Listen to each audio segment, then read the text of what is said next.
Lenovo Legion Duel waa mobilka ugu fiican uguna xawaaraha sareeya kaasi oo ah mobilka ugu wanaagsan amba loo qaabeeyay in lagu isticmaalo amba lagu ciyaaro gameska astaamaha ka dhigaya in mobilkan uu noqdo mobilka hogaaminaya mobiliska ugu fiican ee lagu ciyaari karo gameska ayaa waxa ka ah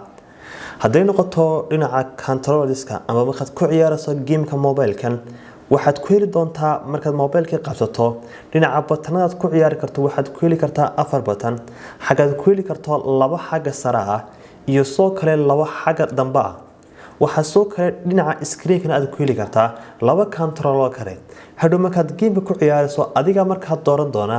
qaabka iyo bataniska aad u baahanayso astaanta labaad ee ka dhigaysa mobilkan inuu noqdo mobilka hogaaminaya mobiliska lagu ciyaari karo gameska ayaa waxay tahay mobilkan waxa uu leeyahay battery cabirkiisu uu yahay 5500 mAh marka cabirka laga yimaado cabirkan waxa wada qaybsan doona oo mobilkan uu leeyahay laba battery oo ku kala yaala labada dhinac ee mobilka waxa intaas ku sii raacda waxaad ku heli doontaa madaxa chargerka mobilkan cabir dhan 90 watt waliba waxa ka sii cajiibsan intaasi mobilkan waxa hal mar wada gali kara amba waxa hal mar wada gashan kartaa laba charger taamacneedu waxa weeye 30 daqiiqo gudahood hadii labada charger ba aad geliso mobilkan mobilku waxa uu noqon doonaa mid 100% dabkiisu yahay cajiib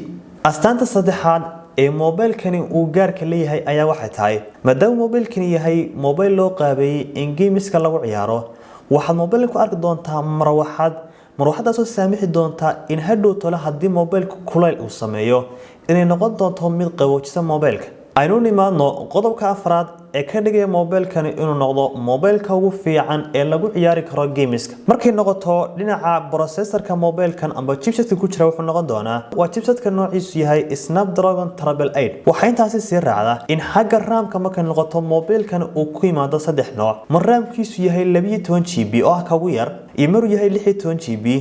iyo mar uu yahay 18GB oo RAM waxaba dhici karta mararka qaar kood in RAM-ka mobilkan uu ka badan yahay maskaxda gudaha mobilkaagu hadii uu yahay 16GB waxa soo kale dhinaca marka noqoto maskaxda gudaha aad ku heli doontaa mobilkan mar uu yahay 256GB iyo mar uu yahay 512GB hadaynu u nimaadno qodobka shanaad ee mobilkan ka dhigaya mobilka ugu fiican ee hadii aad tahay qof gamer aad u baahan tahay ayaa waxay tahay kamarada mobilkan iyo halka ay ku taalo kamarada selfie ee mobilkan waxay ku taalaa bartamaha mobilka taas hadaba sidee ku anfacaysa hadii aad tahay qof gamer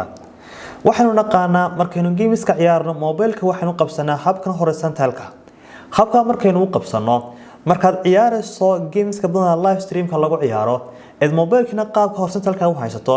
waxa fiican in kamarada selfie ay kaaga taalo mobilka dhinaca hortaada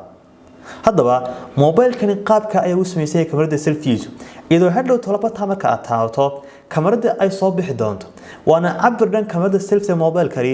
4 megapixel